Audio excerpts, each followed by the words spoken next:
शिरोमणि संत गुरु रविदास जी महाराज की जय। जय भीम। हमारे बीच में हमारे विधायक बड़ौदा हल्के से भाई इंदुराज निर्वाल बाबू जी, हमारे बीच में हमारे भाई जो अपनी जिनके नेतृत्व में पिछले दिनों में भारतीय कांग्रेस पार्टी कांग्रेस पार्टी में शामिल हुई, क्योंकि आपने पूरी पार्टी का विलय कांग्रेस पार्टी में करने का कार्य किया और जो बहुत काबिलियत से अपनी सूझबूझ से आपकी हमेशा मेरे वर्ग के हमेशा थाने काम करते हैं। हमारे बहुत संरक्षित साथी डॉक्टर प्रसन्न महेश जी, हमारे डॉक्टर संजय अत्री जी, डॉक्टर विकास सिवास जी, सतीश मेहरा जी, सतबीर जांगड़ा जी, हमारे मास्टर प्रीतम जागीर जी, मास्टर महेंद्र सेन जी, चौधरी रईस खान जी, पुष्पा जागीर जी, जगपाल सिंह जी, रईस जी, बाला देवी जी, चौधरी अतुल्ला खान जी, देवेंद्र यादव जी, अशोक मैना जी और सभी पिता तुल्य बुजुर्ग नौजवान साथी मातृशक्ति। लगभग राजनीतिक प्रोग्राम में जो भी मुख्य अतिथि रहते हैं वो देरी से पहुंचते हैं, लेकिन आज मैं एक बात के लिए आपसे क्षमा प्रार्थी हूँ कि 2 बजे का हमारा था, लेकिन मैं आपके बीच में थोड़ा सा जल्दी पहुंच गया और उसका कारण यही है कि मुझे कलायत जाना जी सभी ने बताया। वैसे महेश जी ने पहले ये था कि कलायत से मैं वापिस आ जाऊँ, क्योंकि हमारी कलायत की रैली रखी हुई थी आज की और आपकी भी कार्यकारिणी की हाजिरी विधि तय थी। तो पहले ये हुआ कि मैं कलायत जाके वापिस आए, फिर आपने कहा कि नहीं जी आप यहाँ पहले आ जाना और यहाँ से आप कलायत चले जाए। हमारी पहले तो अपना ज़्यादा देर तक इंतजार जो करने में तकलीफ होगी, तो उस बात को देखते हुए थोड़ा सा जल्दी आया आपके बीच में, तो आज जल्दी आने की इस बात के लिए मैं आपसे क्षमा याचना करता हूँ और जल्दी जाने के लिए, क्योंकि जाना है वहाँ पे बड़ी रैली है। मैं सबसे पहले आपकी पूरी टीम को, प्रोफेसर महेश जी और आपकी पूरी टीम को बहुत बहुत मैं बधाई देता हूँ कि पूरी टीम ने एक फैसला लिया और आपने कहा कि इस लड़ाई में, हरियाणा को बचाने की इस लड़ाई में, कमेरे वर्ग की इस लड़ाई में, संविधान को बचाने की इस लड़ाई में हम मिलकर इस लड़ाई को लड़ने का काम करेंगे और अहंकारी बीजेपी का अहंकार और घमंड तोड़ने का हम काम करेंगे। इस लड़ाई के साथ मिलकर हम काम करेंगे। फैसला जो आपने किया है और पूरी पार्टी का आपने मिले कांग्रेस पार्टी का कल्याण काम किया है, मेरे आप पे मैं ये कहना चाहता हूँ आपका ये फैसला रंग लेके आएगा, हरियाणा में लेके आएगा, क्योंकि अहंकार सातवें आसमान पे, बीजेपी का अहंकार सातवें आसमान पे पहुंच गया। आप देख रहे जो हरियाणा प्रदेश विकास में देश में सबसे आगे होता था, विकास की पहचान थी सरकार के आने से पहले, आज हरियाणा प्रदेश की पहचान बेरोजगारी में देश में नंबर 1, अपराध में देश में नंबर 1, हर रोज ऐसी घटनाएं सामने आ रही है, गैंग वॉर हो रहे हैं, गैंगस्टर, अंडर एज शूटर, सारे हरियाणा के नौजवान। आज इस सरकार को, खट्टर सरकार को सोचना चाहिए कि क्या कारण है कि 10 साल के उसके कार्यकाल के बाद भारत सरकार के आपने ये बता रहे संसद में जो भारत सरकार ने आपने रखे कि आज देश में सबसे ज्यादा बेरोजगारी कहीं है, तो आज वो हरियाणा में सबसे ज्यादा देश में फिरौती, अपहरण और डकैती के मामले कहीं हैं, तो आज हरियाणा में देश में हत्या दर दूसरे नंबर पे कहीं है, झारखंड के बाद दूसरे नंबर पे हत्या दर, तो हरियाणा में नशे से संबंधित अपराधों के मामले में देश में सबसे ज्यादा कहीं है। तो आज 10 साल की सरकार के बाद हरियाणा में, हरियाणा के नौजवान के भविष्य को बेरोजगारी, नशे और अपराध की तरफ हरियाणा के नौजवान के भविष्य को धकेलने का काम किया और कई जिलों में ये आपका भारत सरकार ने तो नहीं किया, मगर ये भी सही है कि कई जिलों में पलायन की तरफ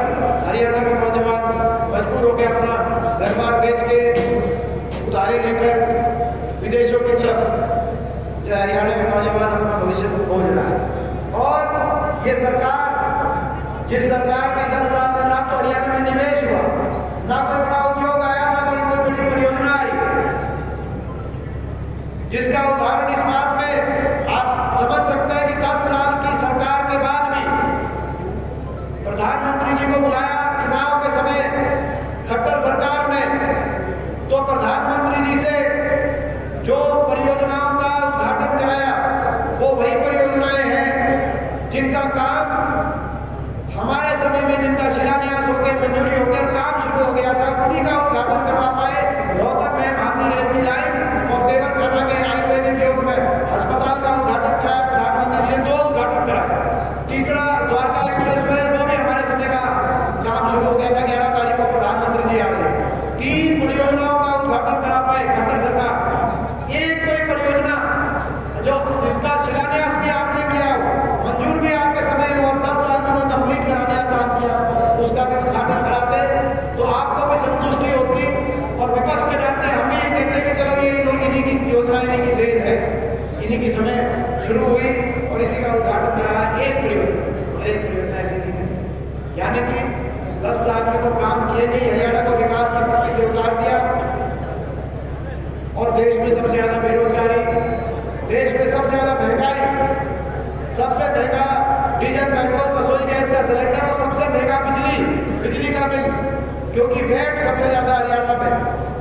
भ्रष्टाचार का ये वेट चढ़ गया बिजली के बिलों में, अदानी से समझौता बदल दिया और जो जहां सबसे सस्ती बिजली मिलनी थी वहां सबसे महंगी बिजली मिलवाने का काम हरियाणा में किया जा रहा है। और इसीलिए इस व्यवस्था से लड़ाई है। और बेरोजगारी ऐसी, सरकारी नौकरी खत्म कर दी सरकार ने, बैकडोर से संविधान पे हमला बोल दिया, बैकडोर से संवैधानिक हमले का, संवैधानिक अधिकारों को, हर वर्ग को उसको वंचित करने का काम किया। आरक्षण के अधिकार को जो संविधान में दिया गया था, बैकडोर से उसको कमजोर करने का काम इस सरकार ने किया, क्योंकि सरकारी नौकरी समाप्त कर दी गई। भारत सरकार के लेवल पर 17 लाख सरकारी नौकरी खत्म हो गई। रेलवे, पोर्ट, एयरपोर्ट सब कुछ 1-2 बड़े उद्योगपति समूह के हवाले कर दिया। और हरियाणा सरकार में भी 2.5 लाख नौकरी समाप्त कर दी गई। यहाँ तक कि 10 साल में टीचरों की भर्ती भी नहीं हुई। हमारे समय हरियाणा में 2200 सरकारी स्कूल नए बने थे, इनके समय 5000 स्कूलों को बंद कराने का काम इस सरकार ने किया, जिससे गरीब का, ग्रामीण अंचल में रहने वाले विद्यार्थियों को कितना बड़ा नुकसान हुआ होगा आप अंदाजा लगा सकते हैं। और व्यवस्था ऐसी कर दी, केवल स्कूलों तक सीमित नहीं, उच्च शिक्षा में भी हमारे समय 12 विश्वविद्यालय बने हरियाणा के अंदर, सरकारी विश्वविद्यालय। हमें गर्व है उत्तर भारत में, पूरे देश में अगर बाबा साहब के नाम से अगर एक विश्वविद्यालय यूनिवर्सिटी बनी तो सोनीपत में बाबा Saheb Bhimrao Ambedkar medical college university सरकार ने बनाने का काम किया था। 12 यूनिवर्सिटी बनी, इनके समय एक कोई यूनिवर्सिटी बनी नहीं। हमारे समय 6 मेडिकल कॉलेज बने सरकारी। कानपुर मेडिकल कॉलेज की बात हो, कल्पना चावला करनाल की बात हो, मेवात के अंदर शहीद हसन खान मेवाती मेडिकल कॉलेज की बात हो, या फरीदाबाद के अंदर ईएसआई मेडिकल कॉलेज की बात हो, 2 लैब मंजूर करा दिए थे भिवानी के मेडिकल में। और हेल्थ यूनिवर्सिटी रोहतक के अंदर उस समय बनवाने का काम किया गया था। इनके समय कहा कि हर शहर में मेडिकल कॉलेज बनाएंगे, मेडिकल कॉलेज तो नहीं खोला एक भी, मगर जो मेडिकल कॉलेज हमारे समय के बने हुए थे जिसमें 1 साल की फीस बच्चों को मेडिकल कॉलेज में पढ़ने के लिए 20,000 देनी पड़ती थी। आज उन्हीं मेडिकल कॉलेज में 50 लाख का बॉन्ड भरवाने का काम ये सरकार कर रही है। मैं पूछना चाहता हूं, कौन गरीब जो है, बाबा साहब कह के गए थे कि शिक्षा सबसे बड़ा अनमोल रत्न है।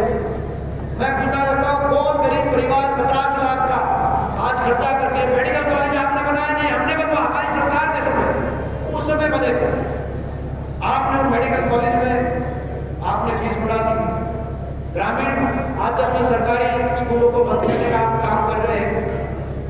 आज सरकारी पदों को समाप्त करने का काम कर रहे हैं। 2.5 लाख पद समाप्त कर दिए और जो बचे सरकारी पद उनको पोषण निगम के माध्यम से, जहां पे बिना पेंशन कौशल निगम में कच्ची नौकरियां बिना पेंशन, बिना रिजर्वेशन और बिना मेरिट के बैकडोर से आप कौशल निगम में लगाने का काम कर रहे हैं। हम ठेका प्रथा खत्म करने की बात करते थे, सरकार यहाँ पर ठेकेदार हो गई। इजराइल जैसे देशों में ठेके पर आप जहाँ से नेपाल जैसे देश अपने नागरिकों को निकाल रहे हवाई जहाज भेज के, खट्टर सरकार वहाँ पे इजराइल में ठेके पे हरियाणा के नौजवानों को 200 की भर्ती निकाल दी, 8,000 की पोस्ट का 200 बच्चों को सिलेक्ट करके वहाँ पे हवाई जहाज से भेज रहे हैं युद्ध के मैदान में ठेके। ये कैसे हरियाणा के अंदर आपको भविष्य हो? आज हरियाणा की स्थिति आ गई, आज पटरी से उतर गया हरियाणा। अपराधी धनाधन गोलियां चलाते घूम रहे हैं कहीं। विकास की ऐसी स्थिति है, कल रोहतक में बारिश हुई तो रोहतक में विकास की गंगा बहती आपने देख ली होगी चारों तरफ। आपने रोहतक बड़ी मेहनत से विकास के रास्ते में चलाया था, उतर गया, अभी विकास के रास्ते से उतर गया। आज अपनी बात ना करते हुए कल्याण में जाना है। मैं तो आप सबको कहना चाहता हूँ कि मिलजुल के हमें लड़ाई लड़नी है। हरियाणा में परिवर्तन लाना है, कमेरे वर्ग की सरकार हरियाणा में बनाने का काम कमेरे वर्ग की। आपने देखा होगा संसद में वो बात इनको बड़ी चुभी बीजेपी को। मैंने अपनी आखिरी भाषण संसद में कहा, आखिरी भाषण मैंने कहा कि आप उसको धूमिल करना चाहते हैं, लेकिन मैंने नारा दिया। मैंने क्या नारा दिया संसद में? जय आखिरी में प्रधानमंत्री जी के और बीजेपी के सारे सांसदों के हाथ में हाथ डाल के मैंने नारा दिया, जय जवान, जय किसान, जय नौजवान और जय संविधान। जय जवान, जय किसान, जय नौजवान और जय संविधान के रास्ते पे ये देश हमें गर्व है।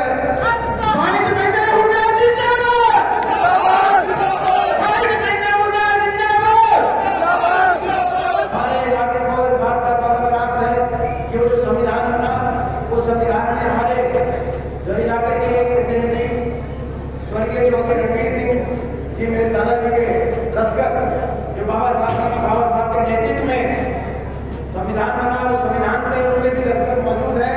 आज इस मंच से हम कहना चाहते हैं बीजेपी वालों को, उस संविधान को आप बदलने का काम कर रहे हैं, आप संविधान को बदलने का काम करें। एक इंच भी आपको संविधान बदलने नहीं देंगे।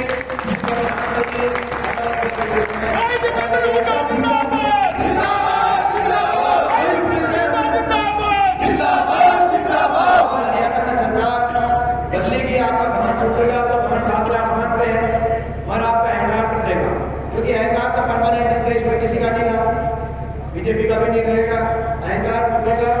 ये 4-5 महीने की बात है, 4-5 महीने में सरकार बनेगी, हरियाणा विकास की पटरी पे आएगा, विकास का पहिया फिर घूमेगा, पूरे प्रदेश में घूमेगा और हर वर्ग के लिए आते ही जो हमारे संकल्प में कांग्रेस पार्टी के पहली कलम से सरकार बनेगी।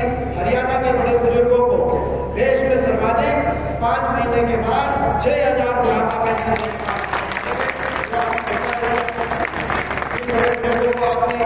पेंशन पे समझौता करके धोखा दे दिया। आपके उस धोखे पर बदला लिया जाएगा।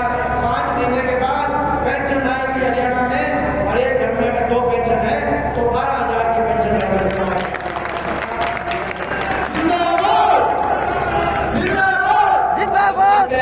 आपने देश में सबसे ज्यादा महंगी बिजली दे रहे हैं। बाकी प्रदेशों में हिमाचल में कांग्रेस की सरकार में 300 यूनिट बिजली फ्री, कर्नाटक की कांग्रेस की सरकार में 200 यूनिट बिजली फ्री, तेलंगाना की कांग्रेस की सरकार में 200 यूनिट बिजली फ्री। तो हरियाणा तो आगे होता था कटी साहब, और हरियाणा में सबसे महंगी बिजली अदानी से दिलवा रहे हैं। 5 महीने बाद हरियाणा में कोई अगर इस कर्ज में कोई गलत समझौते हैं उनकी जांच पड़ताल की जाएगी और हरियाणा के हर बिजली उपभोक्ता को, हर परिवार को 300 यूनिट फ्री बिजली दिलवाना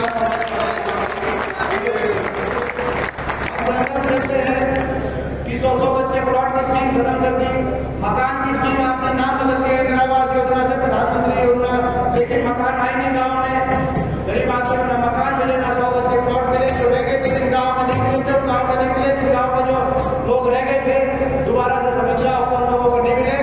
100 गज की प्लॉट की स्कीम दोबारा से शुरू करेंगे और 100 गज के प्लॉट के साथ साथ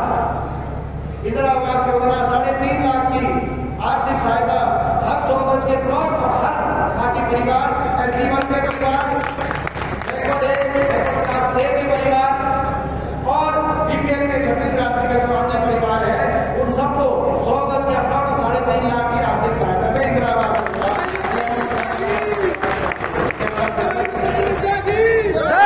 हमारा संकल्प है।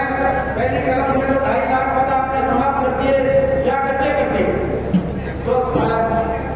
जो सारे पद समाप्त हो गए आपके हरियाणा के अंदर, पहली कलम से वो 2.5 लाख पद, उनकी पक्की भर्ती पूरे हर वर्ग के पूरे रिजर्वेशन के प्रावधान के साथ पहली कलम से पक्की भर्ती भी करवाने का हरियाणा का विकास की तरफ हरियाणा बढ़ जाएगा। किसान को MSP की गारंटी दिलवाने का हम काम करेंगे। मनरेगा के मजदूर को 150 दिन का 100 दिन भी कांग्रेस पार्टी ने मनरेगा की योजना लेके आए थे, और जैसे राजस्थान में हम 150 तो वही हरियाणा के अंदर मनरेगा की 150 दिन की गारंटी हरियाणा में लेके आने का काम करेंगे। भाई जितेंद्र हुड्डा जिंदाबाद, भाई जितेंद्र हुड्डा जिंदाबाद।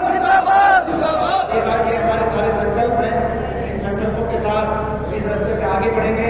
आज थोड़ा समय से पहले आए हैं, आप हाजिर लगाना और अपना बहुत बहुत बधाई देता हूँ। पूरी टीम शामिल हुई है और 8 मार्च को जलानौर में शिरोमणि संत गुरु रविदास जी के महोत्सव के अवसर पर आप सबको हम निमंत्रण देते हैं। वहाँ पे आपको महोत्सव में आप सबको भी रहना है, तो 8 मार्च को वहाँ पे बड़ा कार्यक्रम महोत्सव के अवसर पर किया जाएगा। उस दिन भी आपको उस दिन का भी निमंत्रण देते हैं और आज की भी बहुत बहुत, और आप सबके मान सम्मान में आप सब पार्टी में शामिल हुए हैं। गौतम साहब हमारे बहुत बड़े जाहिर साहब, ये बहुत ही मतलब हमारी एक ऐसी टीम हमारे शामिल हुई है। मैं सभी को ये विश्वास दिलाता हूँ कि भाई आपका मान सम्मान और आपका उचित स्थान, ये मेरी जिम्मेदारी है।